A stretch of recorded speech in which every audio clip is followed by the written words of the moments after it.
Nosso convidado de hoje é um profissional de destaque, que é referência no mercado de educação de empreendedores com mais de 20 anos de experiência em indústrias de bens de consumo e varejo. Ele construiu uma carreira sólida nas áreas de venda, planejamento e estratégia de negócio, formado em administração de empresas pela USP e com MBA pela FGV. Além disso, ele possui milhares de alunos ao redor do mundo, sendo instrutor de 8 cursos online voltado ao empreendedorismo, cobrindo temas essenciais como planejamento de negócios, gestão financeira, pricing, experiência do consumidor e negociação. Atualmente, ocupa o cargo de diretor-geral de operações das franquias no grupo Ultrafarma. Seja muito bem-vindo, Mário Neuber! Obrigado, Ricardo. Obrigado, Eric. Mackenzie, um grande prazer estar com vocês aqui no SOS Empreendedor. Obrigado. Com essa apresentação fica fácil, hein? Fico até intimidado aqui, né, com tamanhos predicativos aí apresentado pelo Ricardo. Se tiver uma coisa na garganta, já pode pegar um remedinho também, uma pastilhazinha lá na Ultrafarma. Só passar na Ultrafarma, faz preço baratinho lá pra você. Você conhece, então, o Ricardo Ventura? Eu sei que não é de hoje. Eu tive a oportunidade de fazer um curso com o Ricardo, Extreme Speaker, e foi uma grande experiência, um aprendizado, né? E a satisfação também conhecer o Ricardo pessoalmente. Você viu o nível dos meus alunos, né, cara? Cara, você não tem ideia o quanto que eu aprendo, cara. A gente aprende demais. É impressionante o quanto que a gente... Eu falo que a coisa mais legal que a gente leva da vida, sabe o que é? As trocas. É as trocas, o network, você ter... Aqui nessa mesa mesmo, quantas vezes a gente já falou isso? A gente aprende demais. A gente às vezes está falando que vamos ensinar alguma coisa para o público, mas a gente aprende demais com essa troca aqui, né? Cada um fala um pouco, cada um constrói ali a sua experiência e juntos a gente cria aí uma nova ideia. Você sabe que tem uma metáfora, né? Quando alguém encontra se você tiver um pão na mão e encontrar alguém com um pão na mão e você der um pão para ela e ela te der um pão, cada um sai com um pão. Quando você encontra alguém com uma ideia e você troca uma ideia com essa outra pessoa, você sai com 1000 ideias cada um. Dito isso aí. É sempre exponencial. Muito. É isso. E me conta, como é que é hoje o teu trabalho na Ultrafarma? A gente fala... o Ventura, por exemplo, é o cara que vem desde... você teve lojas e lojas e lojas. Você saiu de um lugar em que, é um microempresário mesmo. Agora, quando você tá numa grande empresa, a gente até conversa com bastante gente que tá no corporativo, é um outro sistema, né? A gente fala que envolve mais política, envolve mais um outro tempo de tomada de decisão. É isso mesmo? A Ultrafarma, ela, embora seja uma grande empresa, ela continua com o espírito de uma empresa de dono, uma empresa que precisa ali entregar os seus resultados. A gente tem um compromisso muito grande com o consumidor, né, de entregar ali uma proposta de valor bem atraente para o consumidor. Então, eu já trabalhei em multinacionais, né, um ambiente um pouco diferente, né, isso que você falou de esse ambiente político, ele costuma acontecer mais realmente nas grandes empresas multinacionais.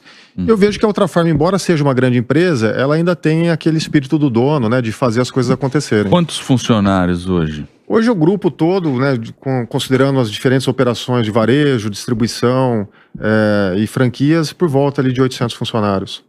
Mário, deixa eu fazer uma pergunta pra você, que eu sou um grande fã da Ultrafarma. Eu lembro que primeira vez que eu vim pra São Paulo, eu ia pra Saúde, tinham 2 Ultrafarmas, eu ficava assim, nossa, tem uma em frente à outra, uma de cada lado da saída do metrô. E eu vi que nos últimos anos vocês exponencializaram muito com a questão da farmácia online. O quanto a entrada no e-commerce, o quanto a entrada nesse novo canal foi benéfico e ajudou na expansão da operação? O e-commerce na Ultrafarma, ele já existe desde praticamente do início da Ultrafarma. A Ultrafarma, ela surgiu no ano 2000, com a proposta de ser uma farmácia que não tivesse uma loja. Ela começou com televendas na época, então existia uma divulgação em programas de TV, né, do televendas da Ultrafarma, e por uma exigência legal foi necessário abrir também uma loja física. Então aquele espaço que você conheceu ali você conhece ali na Saúde, ele era uma operação de call center, inicialmente com estoque conjunto ali ao call center.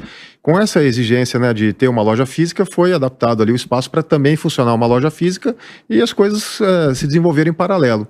E pouco tempo depois, né, o e-commerce ele começou a surgir de uma forma ainda experimental, né? No começo dos anos 2000, o e-commerce ainda não era o que existe hoje, né? Era um varejo ainda muito experimental. E a Ultrafarma, né, o Cid Oliveira foi pioneiro nisso. A Ultrafarma foi a primeira farmácia online do Brasil e se consolidou, né, muito antes de qualquer outra farmácia. Hoje o varejo farmacêutico, 16% do varejo farmacêutico já é através do e-commerce. E a Ultrafarma ela foi pioneira nisso há mais de 10 anos atrás. Enquanto que as grandes redes elas demoraram para iniciar a operação no e-commerce e de fato só se consolidou mesmo a partir da pandemia, né? Você pode falar em termos de participação barra faturamento, em relação à loja física e o e-commerce? O que representa cada um na operação? Olha, hoje o e-commerce, contando a operação própria da Ultrafarma, né, porque a gente tem duas operações, a própria e as farmácias licenciadas, que é muito semelhante a um modelo de franquia. Na operação própria, o e-commerce representa aproximadamente 70%. Ah, samba, 70%. 70% do faturamento vem através do e-commerce. Que a gente ganha a nossa operação própria, né, ela está concentrada em 6 lojas físicas, né, ali na Saúde, na estação Saúde Ultrafarma do metrô. Hoje a estação da Saúde se chama Ultrafarma. Oficialmente? Naming rights da estação Saúde Ultrafarma. Legal. Eu achava que até que o bairro era o nome em homenagem à própria Ultrafarma, entendeu? Que bacana. Acabou sendo até uma... O Ricardo me olhou que o Carioca mandando essa. Mano, o cara tá tirando, né? O Carioca tá tirando, né? Uniu o útil ao agradável, fez o marketing. Acabou sendo uma coincidência saudável, né? A empresa que leva a saúde e bem-estar está localizada no bairro da Saúde. E com a facilidade do metrô, né, no Metrô Saúde, que desde 2022 ele se chama oficialmente Estação Saúde Ultrafarma. Uma provocação não, uma pergunta, né? Eu já perguntei aqui sobre o canal. Eu amo novos canais de receita, é uma das minhas especialidades. Eu amo essa coisa de expansão de negócios. E uma coisa que o Sidney fez e fez com muita maestria é o posicionamento de marca. Hoje a marca Sidney Oliveira é uma marca super conceituada. E uma coisa que a internet vem alavancando aos poucos, que é a questão dos encapsulados. Eu vi que o Sidney há muito tempo ele tem marca própria de vitamina, de posicionamento. O quanto isso também foi assim, positivo nessa operação? Ótima pergunta, Mackenzie.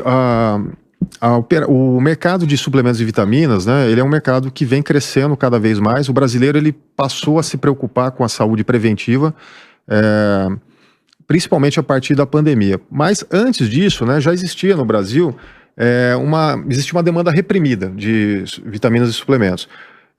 Até os anos 2010, mais ou menos, o mercado brasileiro de vitaminas ele estava muito concentrado em basicamente uma grande marca, com preço extremamente alto e que acabava sendo restrito ao público de alta renda.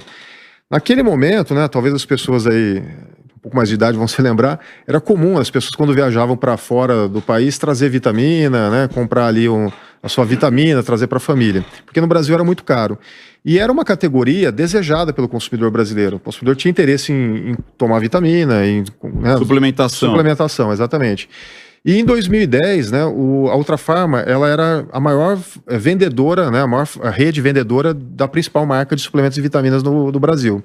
E naquele momento, 2013, o Sidney ele teve a visão de democratizar o uso do suplemento e da vitamina.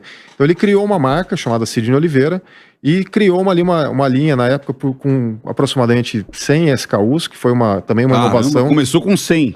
Foi uma inovação de diversificação. 100 produtos diferentes. 100 produtos diferentes, com a proposta da Ultrafarma de baixo preço, entregando qualidade com baixo preço. E a partir daquele momento, então, 2013, começou a se tornar viável o consumidor de média e baixa renda também a fazer suplementação. A gente já está hoje, 2024, né, há 11 anos aí trabalhando a linha de suplementos e vitaminas Sidney Oliveira, que hoje é bem conhecida. A gente tem hoje mídia na TV com Lima Duarte, com Marília Gabriela, enfim, grandes personalidades, e que fazem com que a marca, né, esteja cada vez mais difundida, conhecida. E a gente alcança o consumidor tanto pelo e-commerce, né, da Ultrafarma, que acaba entregando para o Brasil inteiro, fazendo os produtos irem chegar no Brasil inteiro, também nas lojas físicas, né, as lojas da Ultrafarma e as lojas licenciadas também da bandeira Ultrafarma e Farmácia de Oliveira. Quais você vê como os maiores passos agora, né, de expansão aí, se é aqui? Olha, sim, a farmácia... Hoje a gente tem uma operação de 350 lojas com a bandeira Ultrafarma. A gente tem hoje já 15 lojas com a bandeira Farmácia Sidney Oliveira, que já estão em operação e já tem outras em processo de implantação também.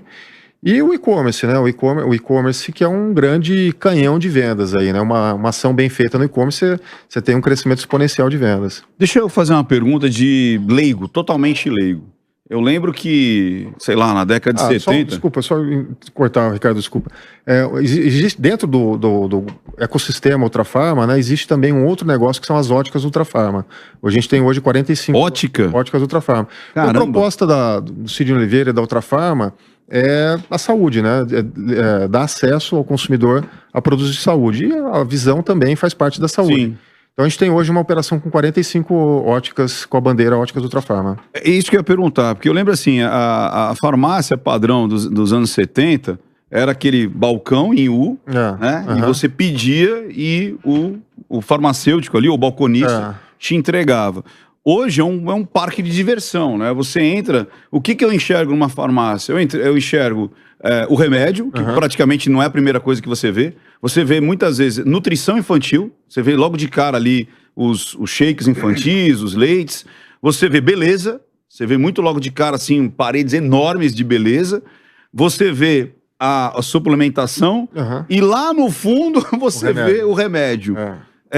Hoje o remédio em si, o remédio mesmo, aquele remédio com receita, qual é a participação dele? A prescrição ela representa aproximadamente 60% do faturamento da farmácia. 60%? Isso vai depender de farmácia para farmácia, né? Uma farmácia bem operada, com um mix bem estruturado de medicamentos, cosméticos, perfumaria, cuidados pessoais, nutrição, né? Você acaba tendo essa participação em torno de 60%. Entendi. Agora, existe ainda no Brasil. O Brasil assim, é um país muito grande, tem 92 mil farmácias, né? A quantidade de farmácias aí pelo Brasil são 92 mil. Existe uma variação muito grande em perfil de farmácia. Tem farmácias... Sim, mas da Ultrafarma. Ah, sim, da Ultrafarma... É isso aí. Sim. A minha curiosidade era da Ultrafarma. A Ultrafarma ela tem uma característica um pouco diferente das outras farmácias, que é a relevância na categoria de suplementos e vitaminas. A gente tem uma participação muito maior do que as outras farmácias, justamente pela presença da marca Sidney Oliveira e também por ser pioneira nesse conceito. Mais do que o genérico? Fiquei com essa dúvida agora. Porque eu entendi a pergunta. O genérico. A parte de vitaminas é maior do que o genérico? E vou complementar a pergunta aqui do Mackenzie. Eu chegava a assistir, porque era interessante, até era o Castilho que começou fazendo as propagandas, né? O Castilho falava assim, dona Maria, você veio consumir o que aqui e tal? E tinha muito aquela situação de leve 3 por 1, 5 por 2, e era muito remédio genérico. Genérico e de consumo constante.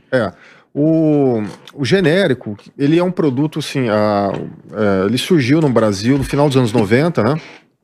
E no primeiro momento ele encontrou uma certa resistência do varejo farmacêutico para distribuir o medicamento genérico, porque ia ter porque ia existir uma redução no ticket médio, né? Enquanto você tinha ali um produto de marca, de referência, custando, por exemplo, R$100, o genérico chegava ali entregando a mesma molécula por R$30, R$40, ou às vezes até menos.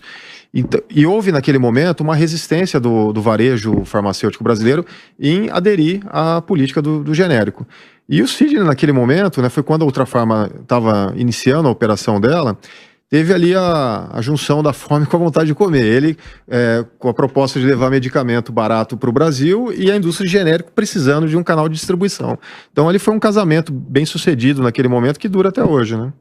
O interessante, porque o que eu ouço falar é que as farmácias também elas estão com a dificuldade ou com o grande objetivo, na verdade, de levar as pessoas, o cliente final, às lojas, né? Porque a tendência é cada vez mais, obviamente, comprar no e-commerce. Então você leva o cliente para a loja final para ele aonde ele gasta mais ali no a compra da barra de whey, o chiclete, verdade. O shampoo. A tendência do mercado, não só do varejo farmacêutico, como todos eles, é a combinação dos dois canais, né? O canal físico com o canal digital. De fato, né, o e-commerce ele aumentou muito a representatividade dentro do varejo farmacêutico. Hoje 2023, né, a representatividade do e-commerce em 2023 foi 16% dentro do mundo da farmácia, enquanto que há 4, 5 anos atrás era de 3%. Então teve um crescimento bem significativo. Porém, o varejo físico ele continua sendo extremamente importante para o varejo farmacêutico, porque existe uma série de regulamentações que impedem que todos os tipos de medicamentos sejam vendidos através de e-commerce. Medicamentos controlados, por exemplo, você ainda precisa ter ali a conferência do farmacêutico e a retenção da receita pelo farmacêutico. Né? Eu sou um grande fã do sistema de farmácia porque tem muita coisa acontecendo ao mesmo tempo. A farmácia no Brasil, quando a gente falou de data lake, banco de dados, inteligência artificial, gente, vocês não fazem ideia da quantidade de tecnologia que tem numa farmácia. Toda farmácia tem pelo menos 2 a 3 sistemas. Então, tudo que você consome ali, você consegue ter acesso. Então, a indústria de informação é muito baseada em cima do consumo das farmácias. Mas uma pergunta que eu tenho para o Márcio é a seguinte. No Brasil, a gente, claro, obviamente, a gente tem grandes farmácias, grandes redes de farmácias aqui, mas o mercado ainda está muito longe do mercado americano. A gente entra numa farmácia nos Estados Unidos, parece um supermercado. Tem coisa que tá absolutamente tudo. Só falta vender cigarro. Como é que chama? CR... tem o Walgreens, tem a CVS, tem várias... A CVS, inclusive, comprou uma farmácia no Brasil. Aqui, ela chegou a ter uma operação no Brasil. Eles tinham, na época, a ambição de ter... Falando pela informação que eu tenho, né, de mercado, que eles tinham a ambição de crescer no mercado brasileiro através de aquisições e acabaram não tendo sucesso na aquisição de outras bandeiras. E aí acabaram vendendo a operação no Brasil. Mas a minha provocação para você, assim, a expansão da operação... Desculpa estar fazendo um monte de pergunta aqui, mas é que eu sou viciado em expansão de negócios. E eu fico pensando o quanto que a Ultrafarma poderia expandir para novas áreas. Vocês já estão hoje por exemplo, com ótica. Será que não tem espaço para pensar mais novas coisas por aí? Tem a área de well-being, saúde e qualidade de vida, é muito grande. Então, tem muita conversa para a gente ter daqui para frente.